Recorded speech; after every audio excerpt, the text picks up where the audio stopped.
May Wong desperately wanted the role of the Chinese woman Olan in The Good Earth, but producers gave it to a white actress instead.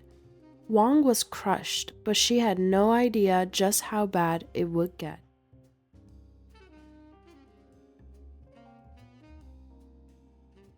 May Wong defied convention as the first Chinese American film star, but her talents were sorely underappreciated and even undermined by those closest to her. Constrained by a culture of discrimination, she rarely had the opportunity to show off her true talents.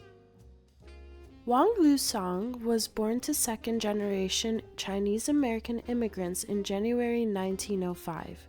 Even growing up in the middle of Los Angeles, Wang found herself immersed in her ancestral culture. Her parents expected her to grow up and help with the family business, Sam Key Laundry.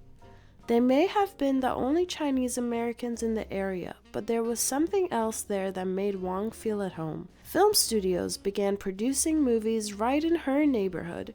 Fascinated, Wang started skipping classes and using her lunch money to go see the new flickers. However, Wang's father disapproved of her obsession with film as Chinese culture still associated acting with, well, less reputable professions. But Wang didn't care. At 9, she made the bold decision to become an actress in the budding Hollywood industry. In fact, Wang hung around film sets so much that cast and crew started calling her CCC, Curious Chinese Child. She had a better name for herself though, May Wong. It wouldn't be long before her new name was in lights.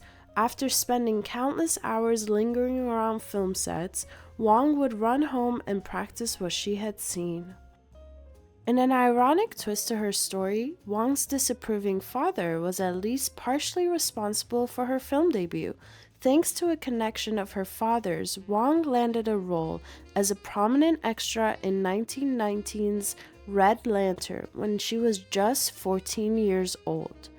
But just as her acting career was getting started, Wong began experiencing symptoms of a mysterious illness, her muscles shaking and twitching uncontrollably. Doctors eventually diagnosed her with rheumatic chorea, aka St. Vitus dance. Western medicine failed to cure Wong of her frenzied shakes. Thankfully, her family knew of other medical practices.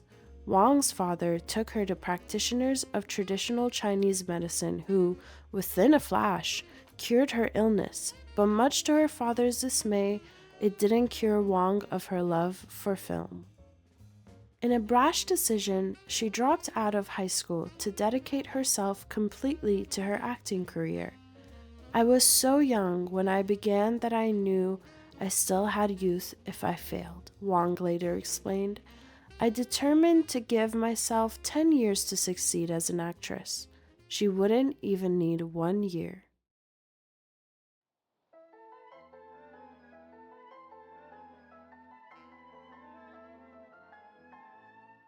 At just 17 years old, Wong got the big break she had hoped for, landing the starring role in the 1922 silent film The Toll of the Sea.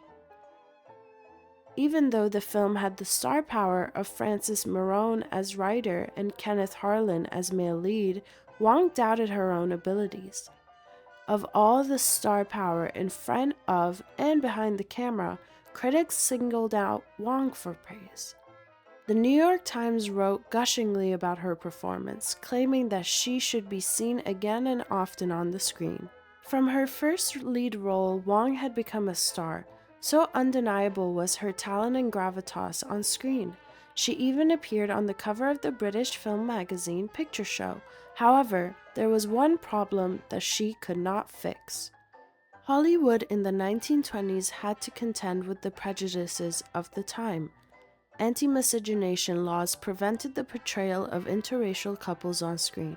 Because of Wong's heritage, she could only take lead roles opposite leading men who were also Chinese, or at least Asian. Needless to say, there were few and far between. Frankly, she was happy just to be on the screen in any capacity. "Pictures are fine," Wong said, "and I'm getting along all right. But with no end in sight to the anti-miscegenation laws, she always kept a foot in her family's laundry business.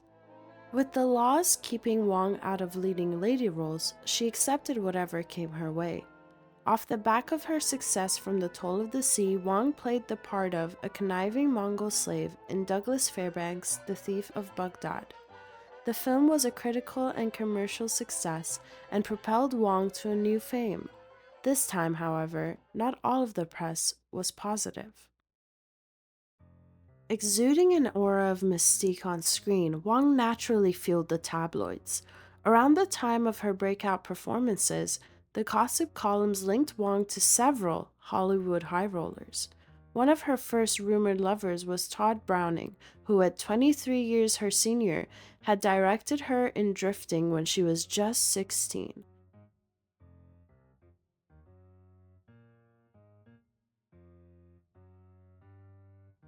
When nothing came out of her rumored romance to Browning, the tabloids speculated that Wong had taken up with cinematographer Charles Rocher, another man who was old enough to be her father. The gossip mill couldn't get enough of Wong's unique charms, and they speculated wildly about her romantic conquests. While other starlets gushed about their personal lives to anyone with a microphone, Wong had a way of keeping her private life very private. On red carpets and in interviews, Wong always preempted questions about her personal life by saying, "It's not true." Her secretive yet playful demeanor only added to her mysterious image.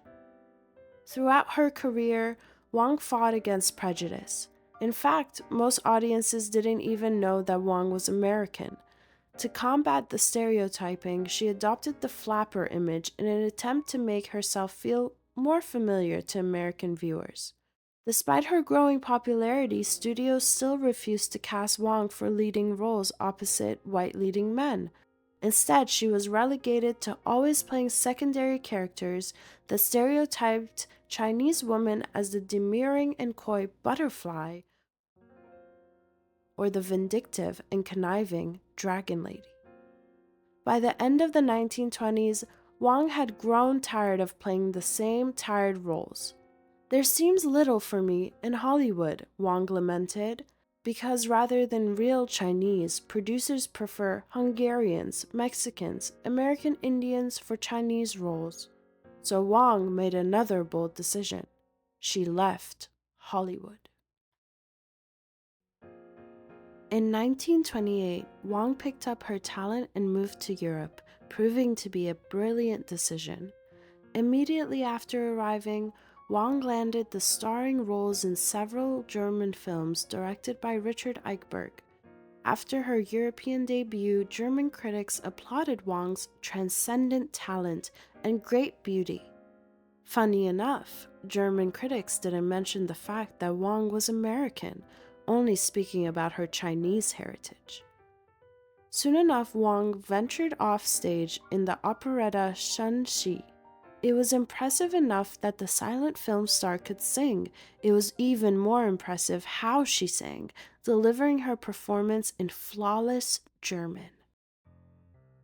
Off of her success in Germany, Wong starred alongside a young Laurence Olivier in a London production of A Circle of Chalk. Wong continued her European conquest and went on to star in 5 British films. By the end of it, she had British audiences eating out the palm of her hand with a spotlight-stealing performance in Piccadilly. Still, Wong jealously guarded the details of her personal life. However, whenever a secret leaked out, it was scandalous. There was speculation at the time that Wong had struck up a romance with the British entertainer Eric Maschwitz. Maschwitz, however, was married to the actress Hermione Gingold at the time. Nevertheless, many film historians believe that Maschwitz dedicated the lyrics of the song "These Foolish Things" to Wong. Just as Wong had established herself in Europe as a leading lady, Hollywood came calling again. Desperate for foreign talent, Paramount Studios begged to have Wong back, this time promising to give her the leading roles she so rightly deserved. Wong made a triumphant return to the United States, stepping into the spotlight on Broadway in On the Spot. Wong embraced the elements of her Chinese heritage for the role, reminding American audiences of her unmatched talent. Wong had to make the tough decision to stay in New York and skip her mother's funeral. However, her sacrifice went in vain. Almost as soon as she returned to Hollywood, Wong learned that nothing had really changed.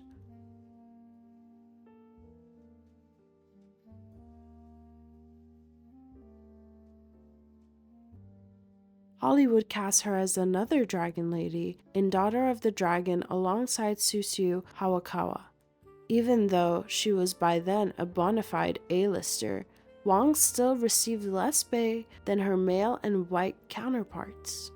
In an interview for Film Weekly entitled I Protest, Wong voiced her objections to the way Hollywood typecasts Asian actors. Why is it, she challenged, that the screen Chinese is always the villain? Despite her frustrations, she appeared alongside Marlene Dietrich as a self-sacrificing courtesan in Joseph von Steinberg's Shanghai Express. The centrally charged film, coupled with the actress's on-screen chemistry, sparked rumors that Wong and Dietrich were having an affair. Although her father was now proud of her, the Chinese press was not. As her stardom grew, the criticism only got more and more intense. After starring in Shanghai Express, one Chinese newspaper ran the headline, Paramount utilizes May Wong to produce picture to disgrace China. Despite developing a reputation as a fashion icon and a symbol of female empowerment, major studios thought this was a bad thing. Wong desperately wanted the leading female role in The Sun Daughter. In a stunning display of prejudice, MGM passed her up for the role with a devastating reason. Studio heads called Wong too Chinese to play a Chinese, and instead gave the role to Helen Hayes, who appeared in Yellowface. Later on, Wong campaigned to land the role of the good Earth's hero, Olan. Instead, MGM once again insulted Wong by offering her the role of the concubine, Lotus. In the end, the studio decided to cast a white actress named Louise Rayner instead. Even worse, Rayner won the Oscar for Best Actress for her Yellowface performance.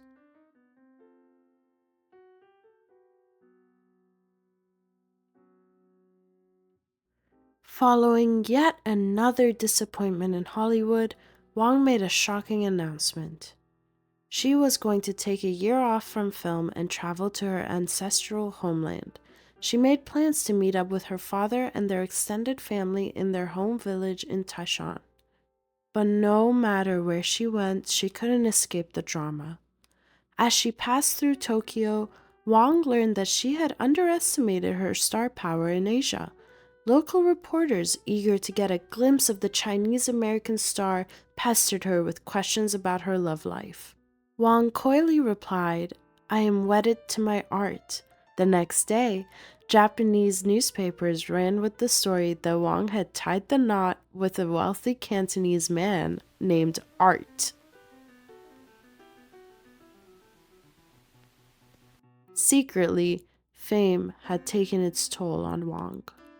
Over the years, she had developed a severe drinking problem and smoked more than a chimney in winter.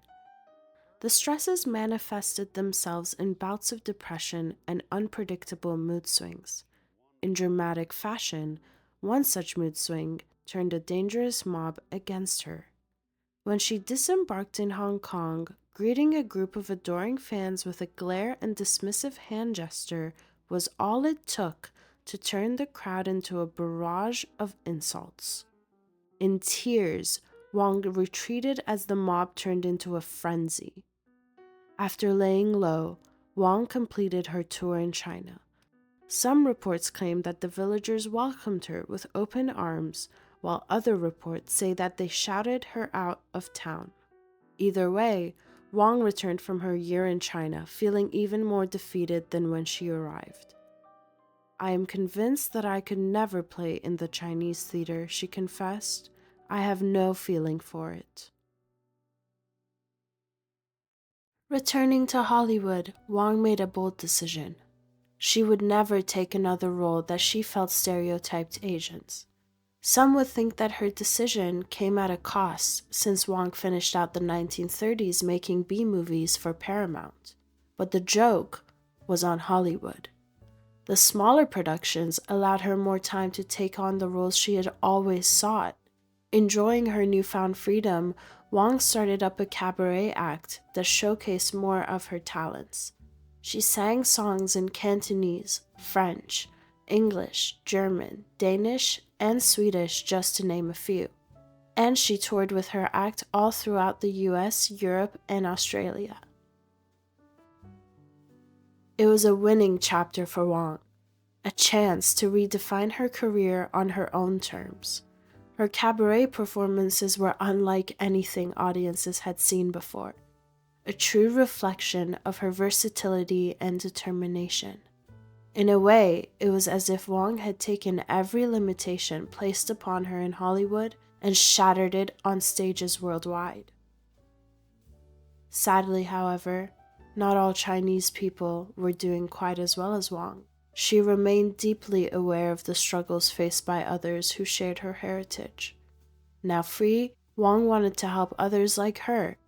Even before the outbreak of World War II, Wong took up the cause of the Chinese people's struggle against Imperial Japan. She began donating her proceeds to Chinese charities and encouraged the production of more films that were sympathetic to the Chinese plight. This wasn't just an act of philanthropy, it was a personal mission born out of the years of resilience. Wong knew firsthand the power of representation. But all the years of hardship came at a personal cost. Thanks to years of drinking and smoking, she was herself in no condition to offer aid. Wong's health began to deteriorate, a stark reminder of the toll her fast-paced life had taken on her. In 1953, doctors diagnosed Wong with cirrhosis, but that did little to stop her dangerous habits. Just a few years later, Wong appeared in New York at a lunch with friends. In a testament to the depths of her troubles, the aging actress strode up to the lunch so inebriated that her friends had to physically carry her out of the restaurant. It was a tragic decline for a woman who had spent so much of her life defying expectations. Only days after appearing on the Barbara Stanwyck show, Wong met an unexpected end. About a month after her 56th birthday in February of 1961, Wong suffered a heart attack. While fast asleep in her bed, the legendary actress drew her final breaths and passed away, more appreciated after her demise than during her life.